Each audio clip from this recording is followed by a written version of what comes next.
Hello everyone. Last video में हमने पढ़ना स्टार्ट किया था सिविक्स को और उसमें हम कॉन्स्टिट्यूशन के बारे में पढ़ चुके हैं कि एक कॉन्स्टिट्यूशन की क्या वैल्यू है और क्यों हमारे इंडिया में वो लिखने की ज़रूरत समझी। तो उसके बाद मैंने बताया था जब कॉन्स्टिट्यूशन के बारे में पढ़ाया था कि उसमें 395 आर्टिकल्स हैं। ये आर्टिकल हैं हमारे, उसमें लिखे गए हैं उस बुक में जिससे आज भी हमारा देश चलता है। और पार्ट कितने हैं इसके? पहले 22 थे और अब कितने हो गए हैं? 25। और होते हैं शेड्यूल। शेड्यूल पहले 8 थे, अब 4 बढ़ गए हैं, ये कितने हो गए हैं? 12। इन आर्टिकल्स में, पार्ट्स में और शेड्यूल में हम इंडिया के बारे में लिखा गया है कि इंडिया चलेगा कैसे। हर चीज डिफाइंड है इसमें, हर चीज, चाहे वो सीएम की पावर हो, चाहे पीएम की पावर हो, चाहे आम जनता के अधिकार हो या पावर हो, जो भी है इन आर्टिकल्स में, पार्ट्स में और इन शेड्यूल में सब कुछ डिफाइंड है। एक एक चीज जो आज इंडिया में हम फॉलो करते हैं वो सारी किस में लिखी गई है? हमारे कॉन्स्टिट्यूशन में लिखी गई है।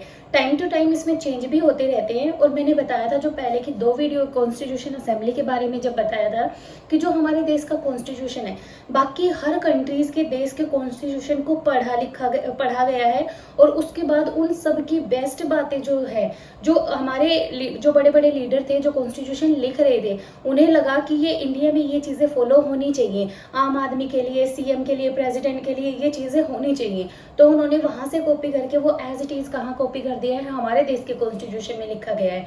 इसी तरह से जो भाग 3 है, इसमें मैंने बताया ना कितने पार्ट है? 25 पार्ट्स हैं। इसी में पार्ट 3 है और इसमें क्या है? हम आम आदमी के लिए, जो इंडिया में पैदा हो गया, जो भी बच्चा इंडिया में पैदा होता है उसे ऑटोमेटिकली कुछ अधिकार मिल जाते हैं। उसके लिए उसे अमीर गरीब देखने की कोई जरूरत नहीं है।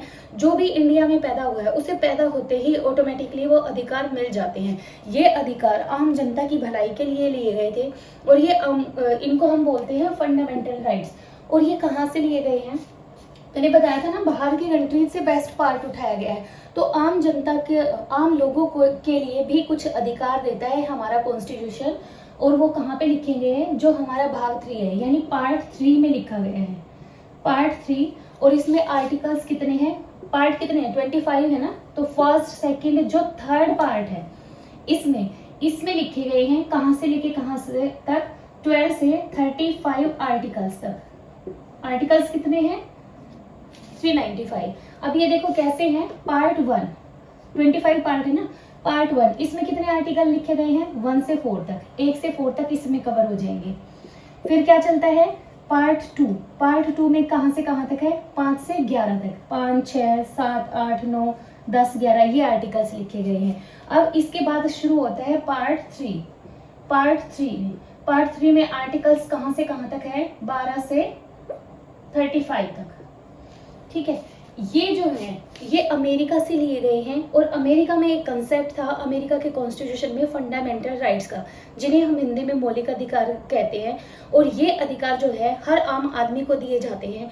और इन जो फंडामेंटल राइट्स है हमारे, इनका जो नेचर है वो नेगेटिव है। नेगेटिव कैसे? ये गवर्नमेंट के लिए नेगेटिव है। जो भी सरकार बनती है ये उनको बाउंड करते हैं और ये आम आदमी के हक की बात करते हैं। इसलिए सरकार के लिए ये नेगेटिव है और हमारे लिए ये पॉजिटिव है। ये आम जनता के अधिकारों की रक्षा करते हैं। वैसे तो हम पढ़ने में क्या पढ़ते हैं कि 6 अधिकार है, स्वतंत्रता का अधिकार, right to equality, right to freedom. लेकिन एक्चुअल में है क्या? इनकी बहुत लंबी चौड़ी डिटेल है। हमें मौलिक अधिकार जो है इंडिया में, जो मौलिक अधिकार है, जो फंडामेंटल राइट्स है आम आदमी के, वो कितने हैं? वो 6 पढ़ते हैं हम कि 6 फंडामेंटल राइट्स है। पहले जब कॉन्स्टिट्यूशन लिखा गया था उस टाइम पे हमारे फंडामेंटल राइट्स कितने थे? 7 थे। जब कॉन्स्टिट्यूशन लिखा गया था तो हमारे पास 7 फंडामेंटल राइट्स थे, लेकिन इनमें से एक हटा दिया गया है। कौन सा हटाया वो हम आगे बात करेंगे। अब प्रेजेंट में अगर हम बात करें हमारे फंडामेंटल राइट्स की, वो कितने हैं? वो 6 है। ये क्लियर हो गया कि फंडामेंटल राइट्स क्या है। ये आम आदमी के अधिकार की बात करते हैं। ये हमारी जो गवर्नमेंट है उसको बाउंड करते हैं। अगर इन्हें हमसे कोई छीनने की कोशिश करता है तो हम सीधा कहाँ पे जा सकते हैं? सुप्रीम कोर्ट का दरवाजा खटखटा सकते हैं। ये कंसेप्ट कहाँ से लिया गया है? ये अमेरिका से लिया गया है। भाग 3 में आर्टिकल 12 से 35 तक हम सारे एज इट इज पढ़ेंगे। इनमें क्या लिखा गया है? 12 से लेके 35 तक जो फंडामेंटल राइट्स है, आर्टिकल 12 to 35 तक लिए गए हैं। इसमें आर्टिकल 12 में 12, 13, 33, 34, 35 ये हमसे रिलेटेड नहीं है। 33, 34, 35 ये जो आर्मी है ना हमारी, ये उससे रिलेटेड है। ये आम आदमी के लिए नहीं है, ये सिर्फ आर्मी के लिए है। 12 में क्या है, आर्टिकल 12 में इसमें है राज्य की डेफिनेशन, राज्य की परिभाषा कि राज्य क्या है, स्टेट क्या है, इसकी डेफिनेशन। एक ही जगह पूरे कॉन्स्टिट्यूशन में राज्य की डेफिनेशन यही दी गई है। डी आर्टिकल 36 में भी गई है, इसमें भी स्टेट को डिफाइन किया गया है। लेकिन आर्टिकल 36 में सिर्फ ये लिखा गया है कि यहाँ पे वही परिभाषा होगी जो आर्टिकल 12 में होगी। अब आर्टिकल 12 में क्या लिखा है, राज्य की परिभाषा क्या डिफाइन की है इन्होंने। इनके अकॉर्डिंग हर वो ऑर्गेनाइजेशन राज्य है जो जनता के पैसे से चलती है। ये हर पढ़े लिखे को पता होना चाहिए कि गवर्नमेंट के पास जो भी पैसा है, जो भी वो काम करती है, वो हमारा पैसा है। हम टैक्स की फॉर्म में हम इंडियंस उनसे गवर्नमेंट को देते हैं। गवर्नमेंट के पास अपना कोई भी एक रुपया भी नहीं होता, एक फूटी चवन्नी भी सरकार के पास अपनी खुद की नहीं है। कोई भी मंत्री अपने घर से पैसे नहीं लगाता। ये आपने देखा नहीं कि रेल चला दी, हॉस्पिटल को ओपन कर दिए, सड़कें बनवा दी, पुल बनवा दिए, हाईवे बनवा दिए, ये कोई भी गवर्नमेंट अपने घर से नहीं करती। ये हम आम जनता के पैसे हैं जो हम टैक्स की फॉर्म में डेली सुबह से लेकर रात तक, अगर हम बाहर खाना किसी होटल में खाना खाने भी जाते हैं, ऑटोमेटिकली बिल के साथ वो जीएसटी क्या है काउंट ऐड होके आती है। कई बार हमें पता होता है कि हम टैक्स पे कर रहे हैं, कई बार तो हमें पता भी नहीं लगता कि कब हमने टैक्स पे कर दिया। तो सरकार के पास जो टैक्स की फॉर्म में जो पैसा जाता है वो हमारा पैसा है, जनता का पैसा है। उसी पैसे को सरकार क्या है जनता की भलाई के लिए काम करती है, सड़कें बनवाती है, पुल बनवाती है, रेल चलाती है। ये सारे काम क्या करती है, हमारे पैसे से ही करती है। सरकार अपने घर से कोई पैसा नहीं लगाती, चाहे कोई भी सरकार हो, चाहे बीजेपी सरकार हो, चाहे आप हो, चाहे कांग्रेस पार्टी हो, चाहे जेजेपी हो, ये अपने घर से कभी पैसा नहीं लगाते। ये हम जनता से पैसा लेते हैं और उसी को लगा देते हैं। देखो, टैक्स देना मैं बिल्कुल ये नहीं कहती कि गलत बात है। अगर टैक्स नहीं देंगे तो सरकार काम नहीं कर सकती, क्योंकि सरकार के पास अपना खुद का पैसा तो है ही नहीं। जब अगर लोग टैक्स देंगे तो ही देश चलेगा, प्रोग्रेस करेगा। लेकिन दिक्कत कब आती है, प्रॉब्लम तब होती है कि जब हम टैक्स तो पे कर देते हैं, लेकिन उतना पैसा जितना हम पे हमारी भलाई के लिए लगना चाहिए उतना गवर्नमेंट बदले में काम नहीं करती है। तो वहां पे जाके क्या है, टैक्स देना दुखता है। तो ये चीज क्या है, राज्य की परिभाषा ये डिफाइन की गई है कि वो ऑर्गेनाइजेशन जो जनता के पैसों से चलती है वो क्या कहलाती है, स्टेट कहलाती है। उसके बाद है आर्टिकल 13।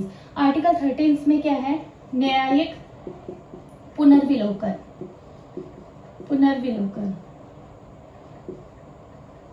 इसका क्या मतलब है कि ये जो आर्टिकल्स हैं जो आम आदमी के हक की बात करते हैं। कभी गवर्नमेंट ऐसा करे कि इनके पीछे कोई भी आम आदमी के अधिकार छीन ले।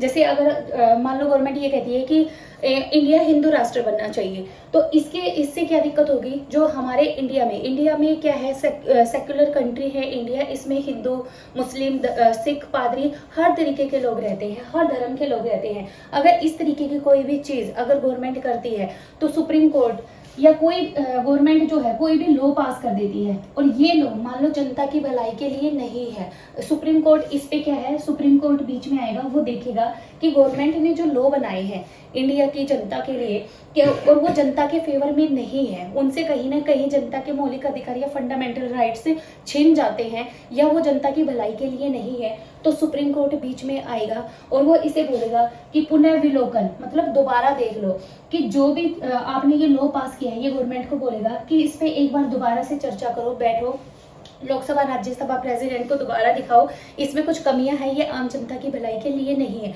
तो इसे दोबारा देखो। तो सुप्रीम कोर्ट ये क्या करता है, हमारे इन अधिकारों की रक्षा करता है।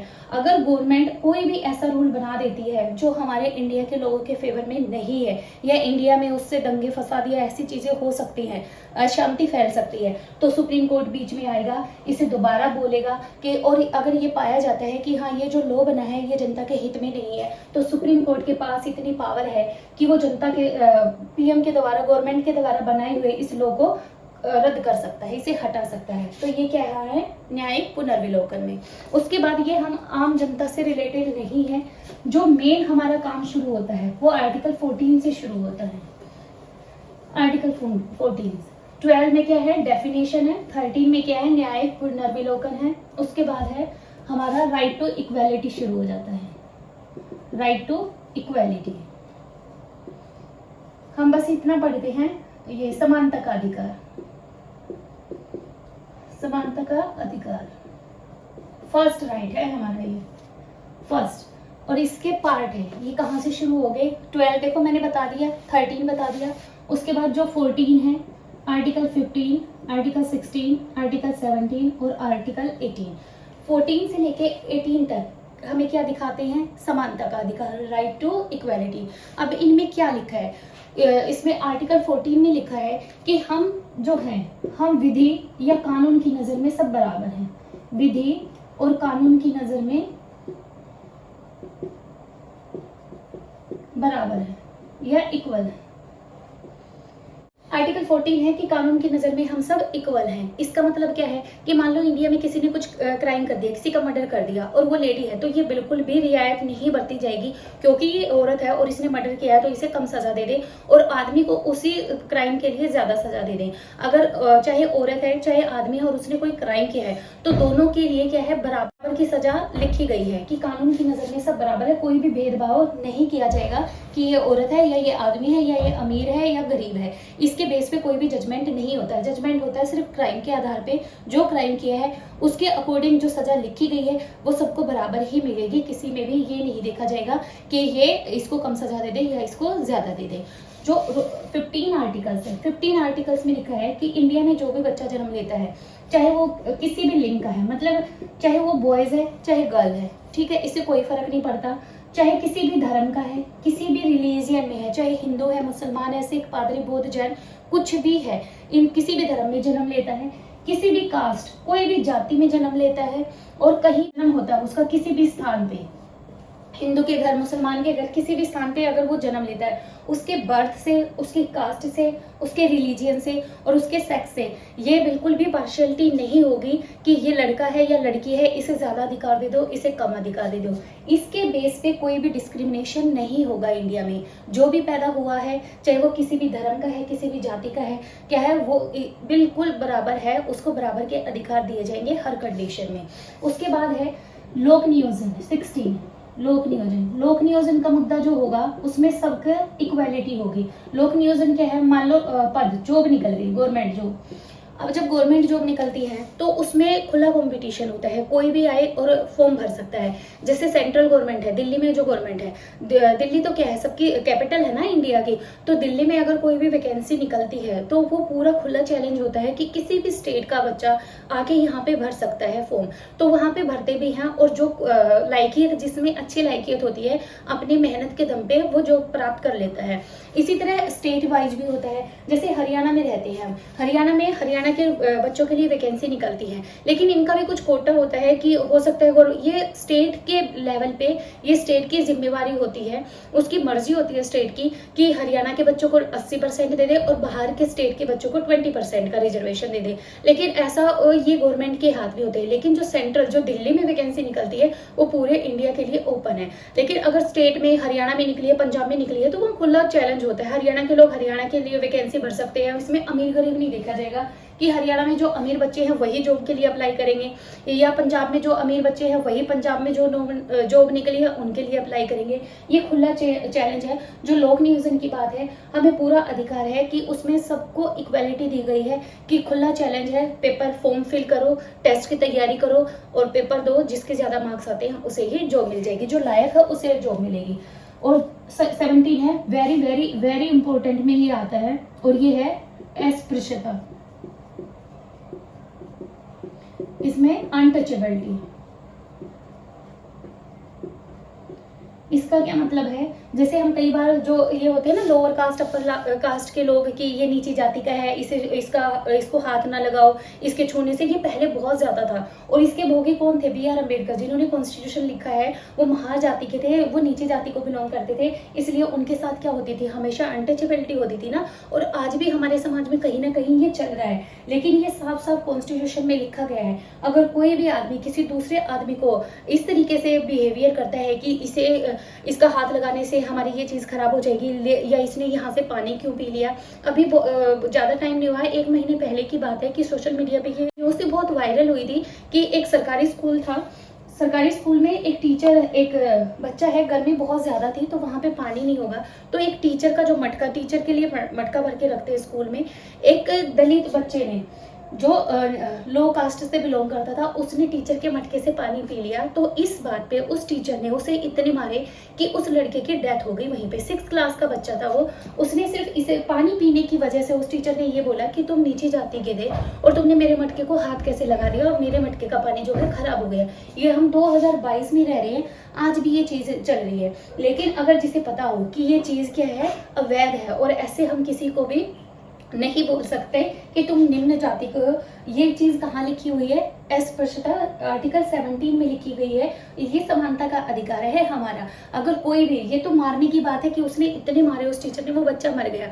अगर कोई किसी को नाम से, जाति से भी, कोई भी जाति सूचक शब्दों का भी यूज करता है तो उसके खिलाफ भी कहाँ पे सुनवाई हो सकती है, वो आदमी जाके कोर्ट में ये बोल सकता है कि ये मुझे जाति सूचक शब्दों से क्या है बुला रहा है, तो उसके खिलाफ सख्त कार्रवाई हो सकती है।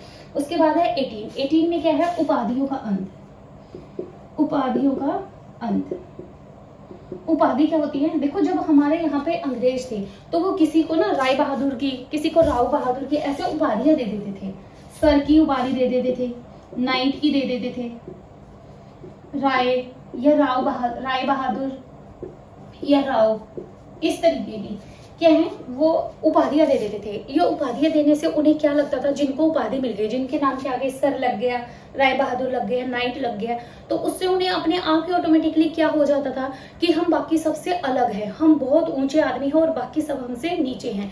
तो जब देश आजाद हुआ और ये फंडामेंटल राइट लिखे जा रहे थे तो ये बोला गया कि इन सारी उपाधियों को खत्म कर दें, जिससे क्या होगा, सब में इक्वालिटी रहेगी और कोई भी ये नहीं सोचेगा कि मैं इससे सुपीरियर और ये मेरे से नीचे हैं। लेकिन जब ये चीजें खत्म कर दी जाएंगी, फिर मुद्दा ये भी उठा कि मान लो अगर कोई बहुत अच्छा काम कर रहा है और उसे कोई भी प्राइज ना मिले या कोई भी ऐसी उपाधि ना मिले, इनाम ना मिले, तो क्या हो, वो डिमोटिवेट हो जाएगा। उसे मोटिवेट करने के लिए तो ये डिसाइड किया गया कि ये जो अंग्रेजों ने उपाधियां चला रखी हैं ये सारी की सारी रद्द करके हम अवार्ड चलाएंगे। जैसे सेना में परमवीर चक्र और ऐसी चीजें मिल जाती हैं, सेना में मिल जाती है भारत रत्न, पद्मश्री, ये चीजें, कि कोई भी जो भी फील्ड में काम करेगा, एकेडमिक में कोई अच्छा काम करेगा, सेना में एकेडमिक में कोई बहुत अच्छा काम करेगा, इनको क्या है, उपाधियां नहीं दी जाएंगी, इनको प्राइज दिए जाएंगे। परमवीर चक्र आज भी चलता है सेना में, अर्जुन चक्र, ये इस तरीके के जो हैं ये अवार्ड दिए जाएंगे। लेकिन जो स्पेशल नाम के आके जो उपाधियां लगती हैं इनको नहीं दिया जाएगा। और आज भी मान लो अगर कोई दूसरी कंट्री अपने इंडिया में से किसी को बुला के और सम्मान देना चाहे, जैसे एग्जाम्पल लो, एक अमिताभ बच्चन का एग्जाम्पल लो, बहुत अच्छे एक्टर है, अगर कोई दूसरी कंट्री चाहे कि हम अपनी कंट्री में बुला के अमिताभ बच्चन को ये प्राइज देना चाहते हैं या उन्हें ये उपाधि देना चाहते हैं, तो ये रूल है इंडिया में। पहले अगर अमिताभ बच्चन को कोई ऐसा इन्विटेशन आया है, मान लो फ्रांस के लोग उन्हें अवार्ड देना चाहते हैं, राष्ट्रपति से परमिशन लेंगे, और अगर राष्ट्रपति उन्हें परमिशन दे देता है कि हाँ जाके आप फ्रांस में ये अवार्ड ले लीजिए, तो ही वो जाके अवार्ड ले सकते हैं। अगर प्रेसिडेंट ने मना कर दिया, हमारे देश के राष्ट्रपति ने, तो अमिताभ बच्चन वहां जाके उपाधि ग्रहण नहीं कर सकते। इसलिए उपाधियों का अंत ये कर दिया गया ताकि क्या है, सब में इक्वालिटी की भावना हो। अब ये जो हमारे राइट्स है ये हर इंडियंस को है। अगर इनमें से कोई भी किसी को छीनता है, कोई भी आदमी, चाहे कोई गरीब आदमी के पास है भी ये अधिकार है, अमीर आदमी के पास भी ये अधिकार है। अगर कोई भी अमीर आदमी किसी गरीब से या किसी भी निम्न जाति के लोगों से और आदमी से, औरत से इस तरीके की बात करता है या इनके हक छीनता है और इन्हें लगता है और ये अवेयर है कि ये हमारे अधिकार है और हमारे साथ ऐसा कोई नहीं कर सकता, तो ये सीधे जाके कहाँ अप्लाई कर सकते हैं, ये सुप्रीम कोर्ट में जा सकते हैं। सुप्रीम कोर्ट आम आदमी की बात नहीं देखता, लेकिन सुप्रीम कोर्ट सबसे पहले देखेगा अगर मौलिक अधिकार का कोई मुद्दा है, फंडामेंटल राइट्स का मुद्दा है, कोई एक आदमी दूसरे के फंडामेंटल राइट्स छीनने की कोशिश कर रहा है, तो सुप्रीम कोर्ट आम आदमी की बात सुनेगा। ये अपने सारे काम छोड़ देगा और सबसे पहले किसके बारे में बात करेगा, मौलिक अधिकारों की रक्षा करने के लिए बीच में आएगा। तो ये क्या था, हमारा राइट टू इक्वालिटी, ये चीजें आती हैं। उसके बाद आता है हमारा राइट टू फ्रीडम, स्वतंत्रता का अधिकार।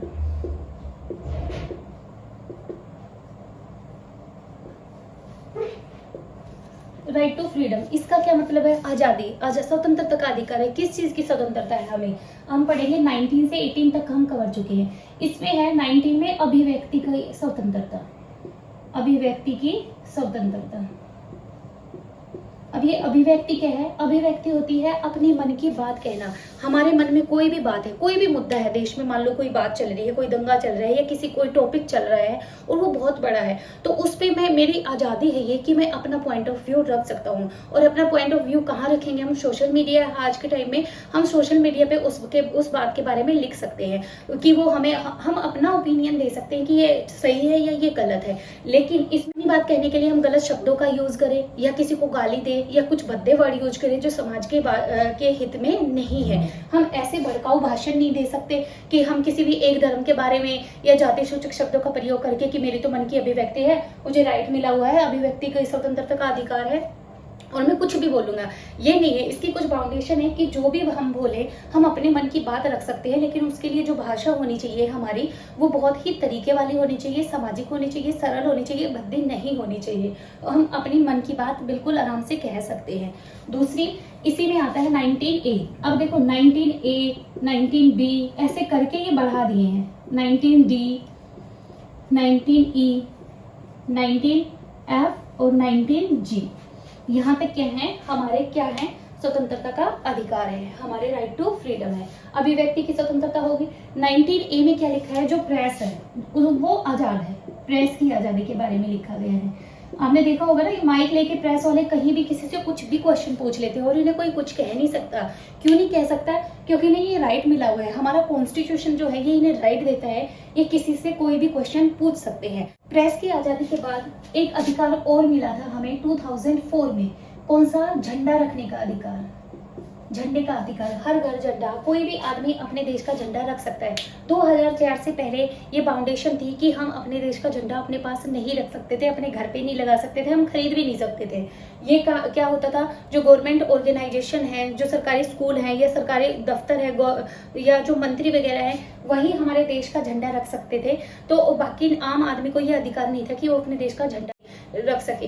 इससे पहले एक बार क्या हुआ, जो एक जिंदल फैमिली है जिनका आज भी बहुत नाम चलता है इंडस्ट्री में, जिंदल फैमिली ने क्या किया, काफी अमीर है वो, काफी रिच है, तो जब 15 अगस्त था, एक दिन वो अपने जो है ना उनका आंगन वगैरह, उसमें अपनी ऑर्गेनाइजेशन में वो इंडिया का झंडा फहरा रहे थे। तो किसी ने उनपे केस कर दिया कि हमारे इंडिया का झंडा ये अपनी पर्सनल प्रॉपर्टी पे नहीं लगा सकते। तो इनको, वो जिंदल फैमिली के जो लोग थे, उन्हें बहुत बुरा लगा और इन्होंने जो हाई कोर्ट में केस किया कि अब तो हम आजाद हैं, अंग्रेज चले गए।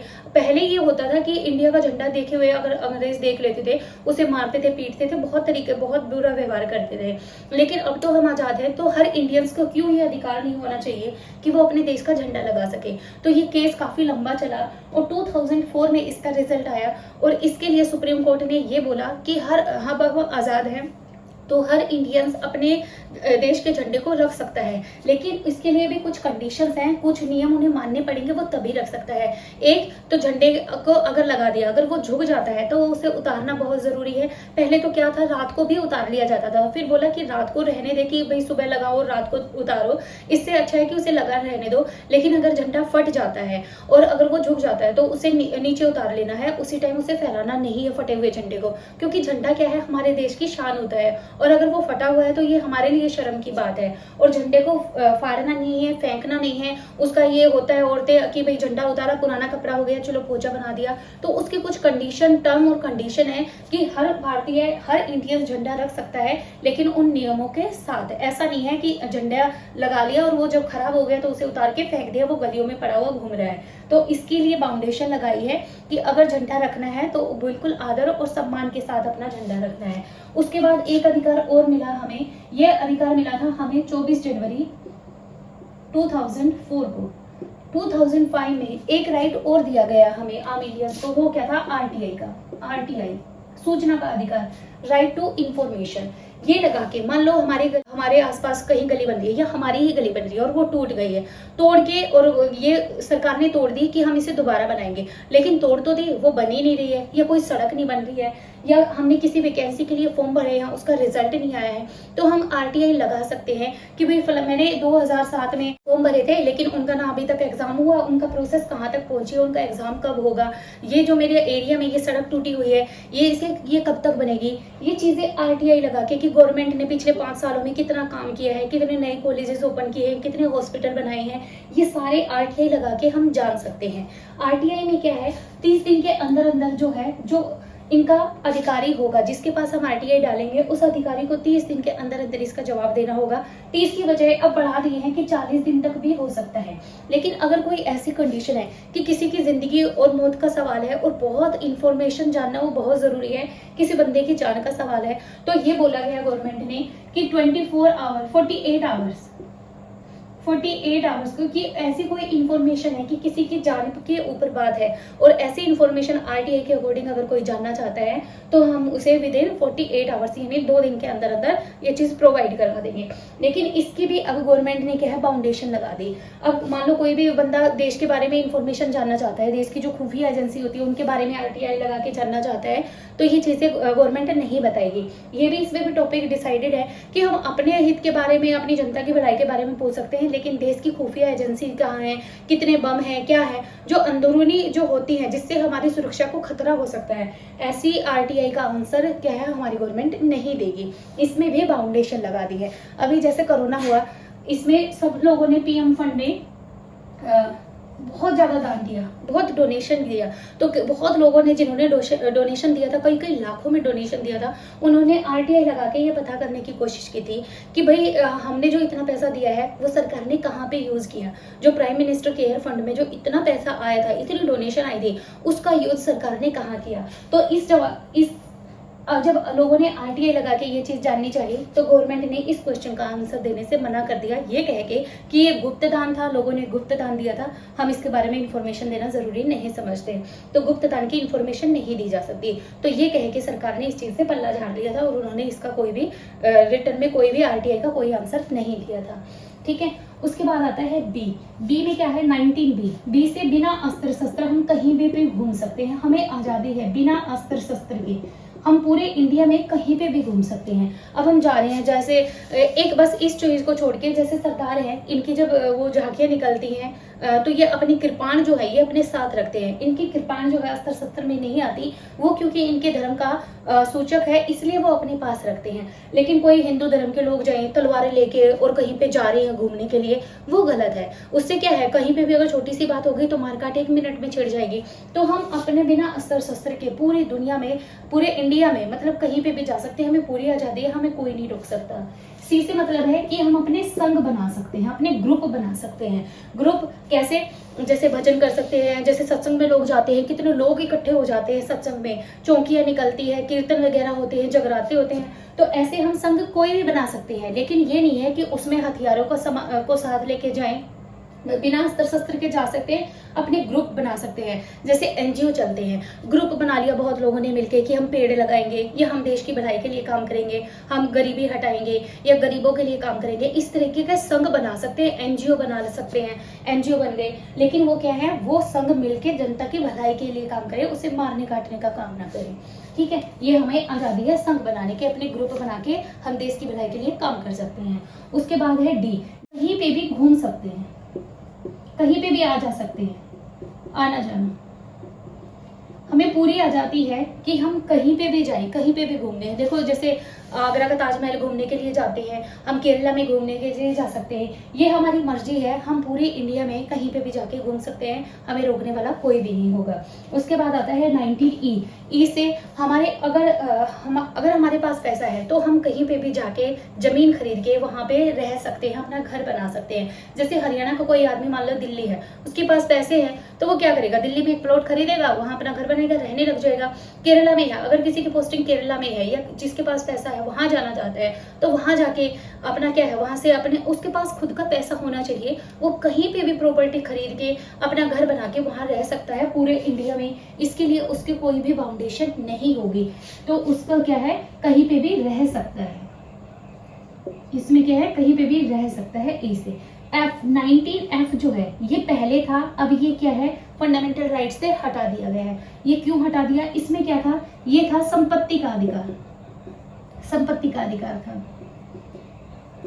इसमें क्या था, जैसे एक बच्चा है उसके फादर की जो भी प्रॉपर्टी है वो ऑटोमेटिकली, क्योंकि वो उसके घर में पैदा हुआ है, तो बाप की सारी प्रॉपर्टी किसे मिल जाती थी? बेटे को। लेकिन धीरे धीरे ये होने लगा कि बच्चे क्या है, जिस मान ले किसी माँ बाप के पास बहुत प्रॉपर्टी है, उसने सारी जिंदगी बहुत मेहनत से बहुत पैसा कमाया है, लेकिन उसका बच्चा आगे जाके नालायक हो गया, और उसके क्योंकि ये हमारा फंडामेंटल राइट्स था, उसे सारी प्रॉपर्टी अपने बाप की बैठे बिठाई मिल गई, उसने कुछ नहीं किया, सारी प्रॉपर्टी का अधिकार कौन हो गया?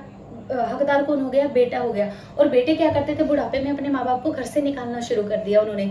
इससे क्या हुआ? ये चीजें बहुत ज्यादा बढ़ने लगी। इसीलिए तो वृद्धाश्रम है। जब बच्चे अपने माँ बाप को घर से निकाल देते हैं तो वो कहाँ जाके रहेंगे? तो वृद्धाश्रम में रहेंगे। तो यही हो गया कि सारी जिंदगी जो मेहनत की वो उसके बाप ने की, लेकिन बच्चे ने बड़ा होकर बिना मेहनत करे हुए वो प्रॉपर्टी का मालिक हो गया, और उसके फादर को और अपनी माँ को उसने घर से निकाल दिया। तो ये जब मुद्दा जरूरत से ज्यादा बढ़ने लगा तो इस चीज को फंडामेंटल राइट से खत्म कर दिया। अब ये कहाँ उठ के चला गया है? ये 300A में चला गया है। 300A क्या है? ये कानूनी अधिकार हो गया है, कानूनी अधिकार में भेज दिया, ये अधिकार छीन लिया है। ये किसने छीना? ये 1978 में 44th अमेंडमेंट हुआ गया। अमेंडमेंट क्या होता है?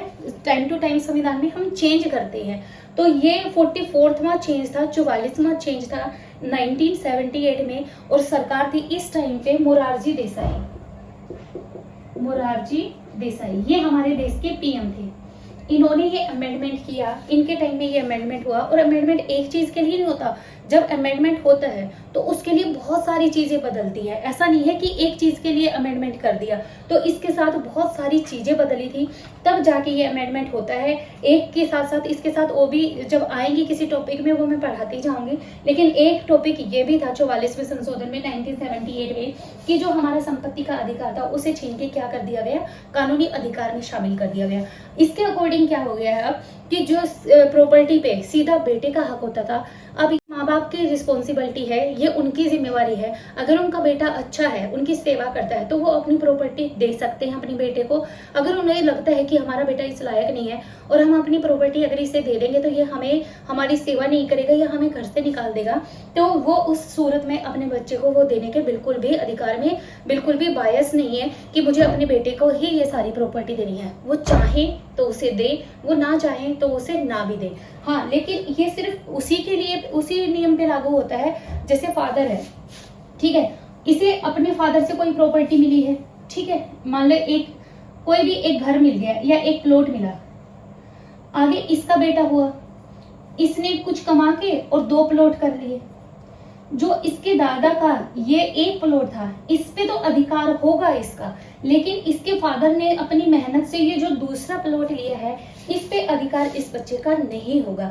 इसके दादा की संपत्ति पे इसका अधिकार हो सकता है, लेकिन इसके फादर ने अपनी मेहनत से जो प्रॉपर्टी खड़ी की है उस पे इस बच्चे का अधिकार बिल्कुल नहीं होगा। ये डिपेंड करेगा पेरेंट्स की मर्जी के ऊपर, वो चाहे तो दे, वो ना चाहे तो वो ना दे। ठीक है, ये अब हट गया है 19F, यहाँ से हट के कहाँ चला गया है? 300A में चला गया है। 19G, जी से मतलब जो जी में आए वो रोजगार करे।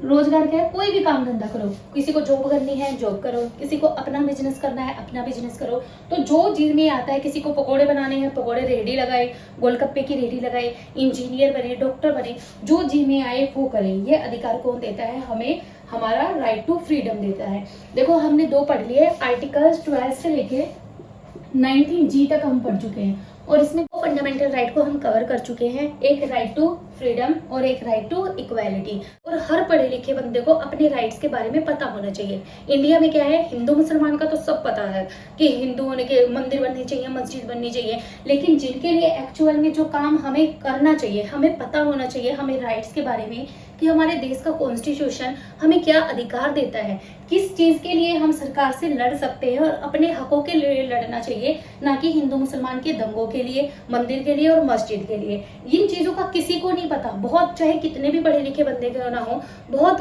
कम ऐसे लोग होंगे जिन्हें अपने राइट्स के बारे में पता होगा। उन्हें बस 6 सेंटेंस रटे हैं, समानता का अधिकार है, स्वतंत्रता का अधिकार है, शोषण के खिलाफ है, लेकिन एक्चुअल में उनका मीनिंग क्या है ये बहुत कम लोग जानते हैं। अगर हर इंडियंस पढ़ा लिखा और उसे अपने अधिकार पता हो तो वो इन फालतू की बातों को छोड़ के, दंगे फसाद, मंदिर मस्जिद को छोड़ के, धर्म को छोड़ के इनके बारे में आएगा। जो लोग ये कहते हैं कि हिंदू राष्ट्र बनना चाहिए, इंडिया हिंदू राष्ट्र बनना चाहिए, वो नहीं बन सकता, क्योंकि ये चीज़ें मैं बता चुकी हूँ हमारे फंडामेंटल राइट्स हैं। और फंडामेंटल राइट्स को अगर कोई भी छीनने की कोशिश करता है तो सीधी सुनवाई सुप्रीम कोर्ट में है। सुप्रीम कोर्ट हमेशा बीच में आएगा, चाहे गवर्नमेंट कितना भी जोर लगा ले, कोई भी पॉलिसी बना दे, अगर आम जनता के वो फेवर में नहीं है तो सुप्रीम कोर्ट बीच में आके उसे 1 मिनट में रद्द कर सकता है। ये पावर किसके हाथ में है? हमारे देश के सुप्रीम कोर्ट में। और सुप्रीम कोर्ट में जो सबसे ऊंची पोस्ट पे जो सबसे बड़ा जज होता है उसे क्या बोलते हैं? CJI, chief justice of India.